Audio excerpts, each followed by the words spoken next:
Acoustics. Did you know that bad acoustics can have a huge effect on your health? Should acoustics be a starting point for your design? Just a few questions where you'll get answers to during this webinar. I'm Pascal van Dort, working at Rockfon as Global Acoustics Ambassador. And in this role, I talk a lot with architects, interior designers, building owners about sound, noise, and acoustics, and how it can and will affect their designs. If you have any questions during this webinar, no problem. Just send them to the email address that you will see at the end of this webinar. I will go through 3 chapters. The first is about acoustics. The second and third, you will see reference projects where it went terribly wrong when it comes to acoustics, but also projects with the solutions that we provide to have optimized acoustics. So, sound. Because sound is the base of acoustics. And sound is affecting us in many, many ways. It's controlling the way we feel, the way we act, the way we think. It's even controlling our health. So what is sound actually? When I ask this question in front of a group of architects or interior designers, I get a lot of answers like sound waves, vibrations. It's all true. But actually, this is sound. Math. When I was doing a study on building acoustics, the first few lessons was all about math, with a lot of logarithmic calculations. But also, this is sound. Perception. What I hear doesn't necessarily need to be the same what you hear. And then you talk about psychoacoustics. Speed. Do you know what is the speed of sound? Do you remember from high school? Well, it all depends through which matter the sound waves are transmitted. In air, it's 340 meters per second. When underwater, for example, 1.5 kilometers per second. That's why, for example, whales can communicate on a distance of 200 to 300 kilometers easily. When you have sound waves hitting a structure or a material, a surface, the sound waves can be diffused, absorbed, transmitted, and reflected. And we will go through them all one by one. A very good example of sound absorption, the sponge. Mostly sound absorbing material are fluffy, soft, with a lot of air inside, so all the sound waves can lose its energy. For example, this restaurant in Barcelona, La Dolce. The fruit you see hanging is textile, filled with a soft, fluffy material, so there will be enough sound absorption in this restaurant.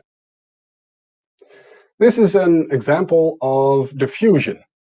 Mostly it's a hard, smooth material with different heights and different angles so that the sound waves will be reflected in different ways. For example, this restaurant in Melbourne, Australia, owned by master chef George Columbaris. He has 7 restaurants in Melbourne, and this is one of them, Restaurant Ghazi. 3,971 flower pots hanging upside down. Flower pots made out of clay, so a little bit sound absorption, but the diffusion in this restaurant, when it comes to acoustics, is very good. Question is, did they know, or did they do this because of aesthetical reasons? When it comes to reflections, Mr. Antonicius Kerger, he found out that the angle of incidence is also the angle of reflection of a sound wave. So actually, sort of, you can give directions to sound waves. And when it comes to that, this is a good example of diffusion, absorption, but also reflection. The Royal Albert Hall in London, built in 1871, and back then it had one of the worst acoustics when it comes to concert halls. It had a reverberation time of 3.5 seconds. For a concert hall is way too long. That's why they added in 1968 the dishes that you see there hanging to sort of lower the ceiling, but also to have a more diffused field. The reverberation time then was from 3.5 to 3 seconds. So it was already better, but still not optimized for a concert hall. So that's why in 1996, acoustical consultant Peuts made a scale model of the Royal Albert Hall, and the outcome of the calculations was that they needed more of these dishes to have a more diffused field and also more sound absorption. And because of that, The reverberation time now in the Royal Albert Hall is 2.6 seconds, which is, they told me, the best for music of Tchaikovsky. So when you have the section view of the Royal Albert Hall, now you can see why it went wrong when it comes to reflection and diffusion.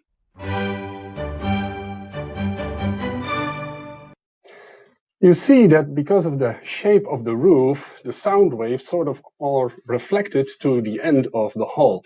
And of course, that's not what you want. So when they added these dishes, they sort of lowered the ceiling, also the volume of the room, and now you can see how that affects the sound waves. Now you see, because of that, it has a more diffuse field when it comes to acoustics and the reflections of the sound waves. So now we know a little bit about sound.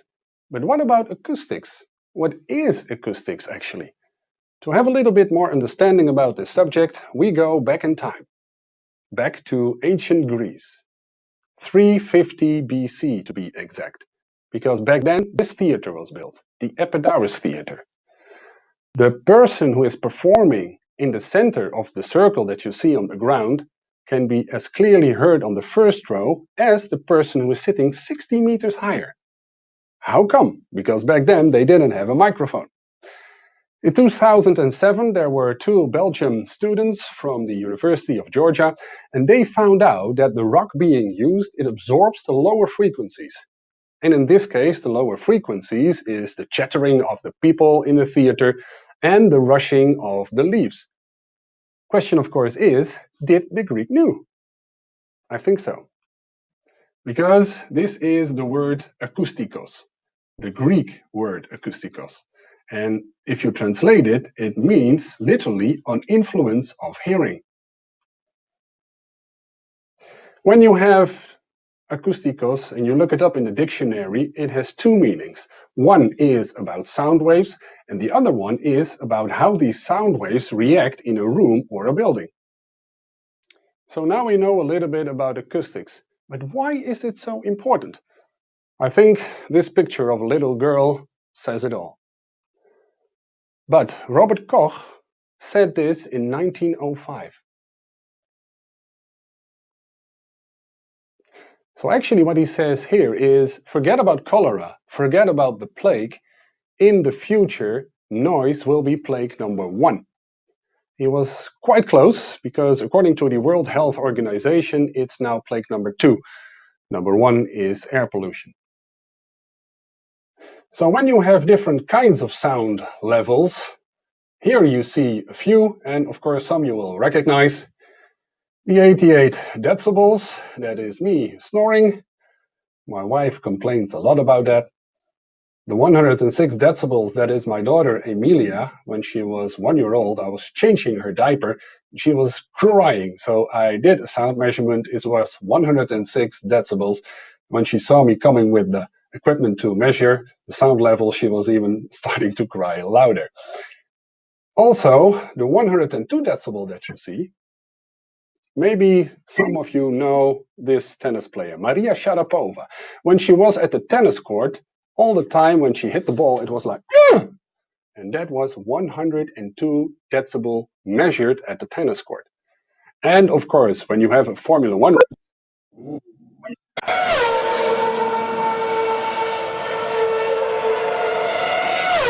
for some, this is a heavenly sound. But for me, it is noise. When I was at a Formula One race in Belgium, I had earplugs. But still, this doesn't say that much when you get hearing damage. Actually, it all depends on how long you are exposed to these noise levels. And now it's getting a little bit more interesting, because now you see that, for example, when you have a restaurant, you go there to have a nice meal, a nice dinner, you can have 2 hours without getting hearing damage. But the people working there, 8 hours, 10 hours, most likely with these noise levels, they will get hearing damage. And then there is the annoyance factor. Already from 70 decibels, research showed that people are annoyed because of these noise levels. So when we talk about our health, hearing damage, it can be what is called tinnitus. A constant beep in your ear with a high-pitched sound. It is like a, beep, very high-pitched sound, and you hear this 24 hours a day. Also, when you go to bed in the evening, your eyes you can close, but your ears are open 24 hours a day. Some people go literally nuts because of this. And then there is something else. Above our kidneys, there's an organ that produces adrenaline, noradrenaline, and cortisol.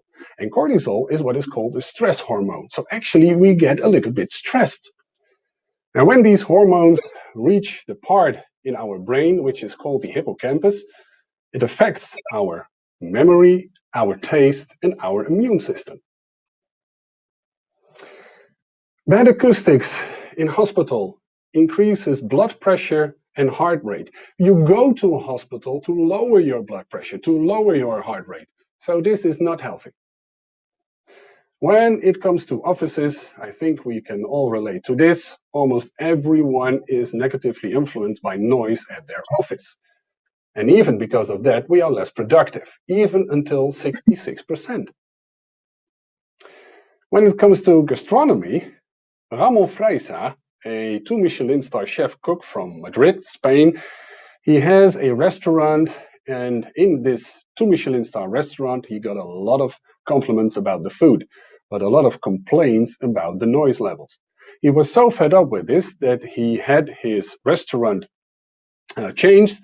He optimized the acoustics, and now the people are not only giving compliments about the food, but compliments about the total experience when they go out to have a nice meal. Ramon Freisa also started a platform which is called Comer sin ruido, literally meaning eating without noise. And when it comes to education, a teacher in front of a classroom can tell a story, but if the children don't hear it all for 100%, it's not good for the education of the children, for the education of the students. And because of the background noise that is too high, the teacher has to raise his or her voice to be understood perfectly. And because of that, they can get hearing damage. So then where does it go wrong? In this chapter, you will see examples of reference projects where they were not thinking about acoustics, or maybe they did, but they did it in a wrong way. This is an office with hardly any sound absorption, so the sound waves cannot lose its energy. Noise levels most likely were quite high in this office. And I hear you thinking, yeah, Pascal, but this is like 100 years ago. True. I will show you an example of an office nowadays. Exactly the same. No sound absorption whatsoever, so the acoustics, I don't think they are very good here. Maybe that's why the people look so happy. It can get worse. This is what they call the glass building in Hong Kong. And I'm a little bit ashamed because this is a Dutch architect agency, MVRDV, and they try to use as much as glass as possible in this office. And of course, glass doesn't absorb any sound. So the noise levels, I think they are very high if people are talking here with each other or on the phone. You would say that the new build head office of Fender, a company who produces guitars, they would know about acoustics.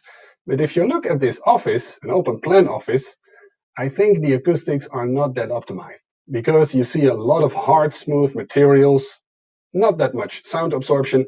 And even if you want to have a meeting at the table that you see, I think the people working there at the desk will be annoyed by the voices, by the speech, by the meeting that there will be at the table. Maybe they did it on purpose, because when you have music played, then you can have a little bit higher reverberation time than for the purpose of an office.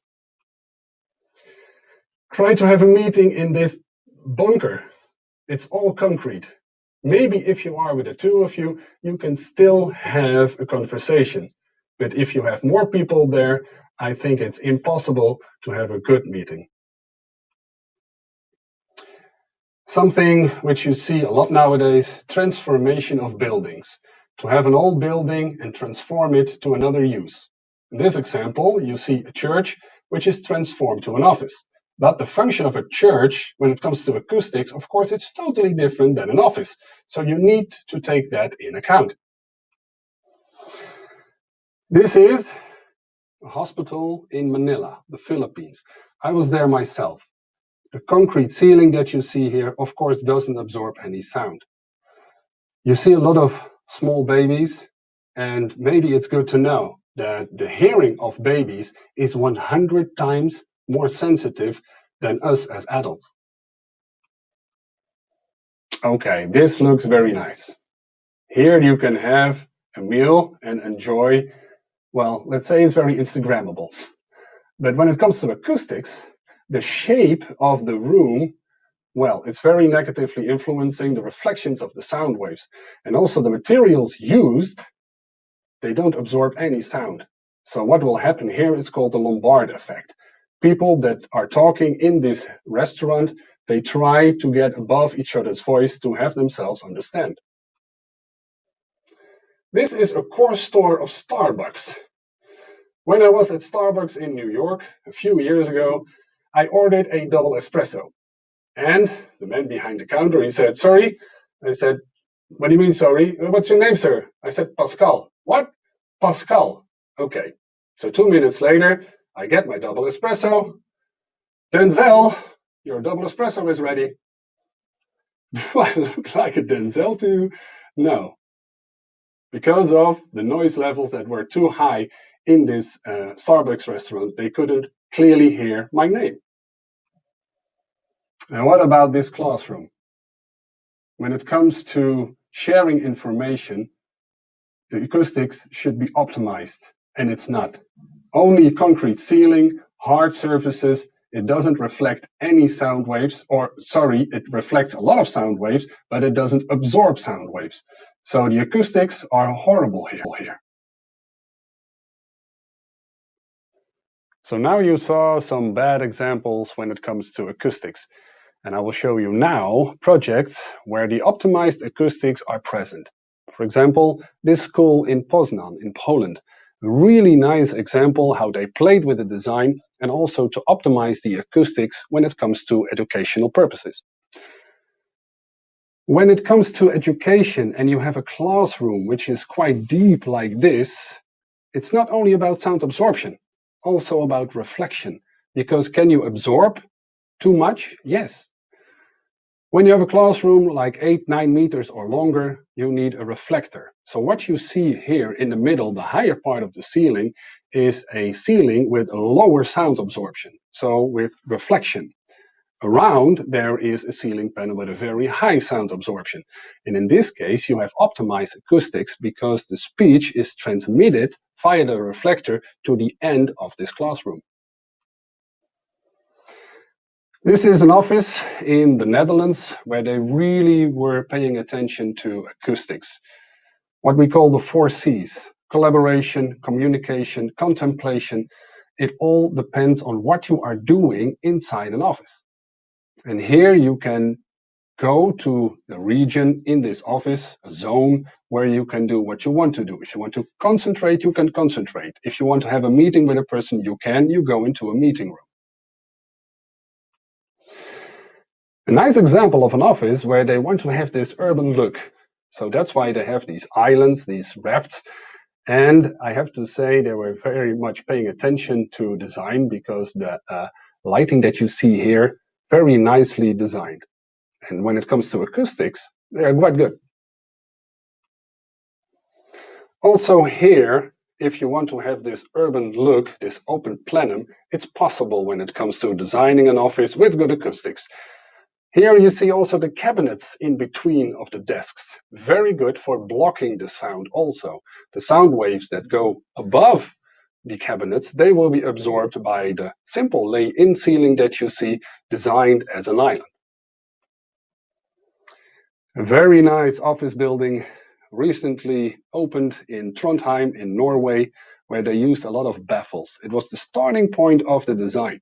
And in this atrium, where you see the baffles hanging, not only to make sure that the reflections from left to right are absorbed, it's also a design element. Very nicely done. McDonald's, they found out if people stay longer in the restaurants, they order another sundae ice cream, they order another milkshake. And when do they stay longer? When the acoustics are acceptable, when the acoustics are good, because then you don't have that much noise levels. Here you see a good example. A very high sound absorbing ceiling. You also see diffusion, you see materials with a perforation, but also is good for sound absorption and diffusion. If you want to play with the design and an acoustical ceiling, you can. This is a very good example where they did this, Mercure Hotel in France. The acoustics, of course, very important when you have a reception desk or a cafeteria, cafe, as you see here, where you also need to have privacy. This is a dental practice, and the design elements here hanging, the islands, the rafts, they are designed like our teeth. The edges that you see are a little bit round, like our teeth. It was the starting point of the design of this dental practice. Of course, I don't have to tell you how important acoustics are in a cinema. The ceiling that you see here, of course, it's a sound absorbing ceiling, but above there is a layer of stone wool, and together with the acoustical ceiling absorbs the lower frequencies. The lower frequencies, of course, that you have in movies. The wall panels that you see, they also absorb sound to absorb the horizontal reflections. And also the wall panels, they are impact resistant. This swimming pool is in the Netherlands. It's an Olympic swimming pool. And when it comes to the Dutch Olympic Committee, they have very high demands when it comes to reverberation times in their facilities. So that's why the solution here were baffles. Baffles because they wanted to see the structure of the roof. And in total, 8,000 colored baffles were installed to improve the acoustics. And this is one of our latest projects, which we are very proud of, that Rockfon is being used here. This is in Helsinki, Finland. This building is the central library of Helsinki, and it's called UDI. This is the top floor. The ceiling that you see is a very high sound absorbing ceiling, and it is like a, let's say like a big cloud above your head. Some people even call this book heaven. So these are our 5 senses. When I talk with architects and interior designers, I often ask them, can we design a room or a building for our 5 senses? And recently, when I had a talk with an architect and interior designer, they said, well, we even take into account our 6th sense.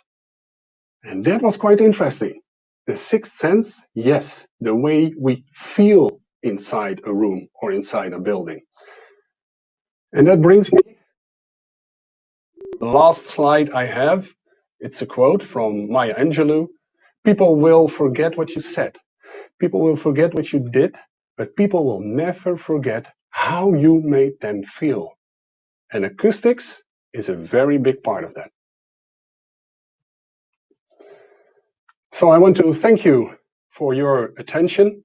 If you have any questions, just reach out to me or my colleagues. You see my email address here. So once again, thank you for your attention. I hope I will meet you another time. Meanwhile, take care.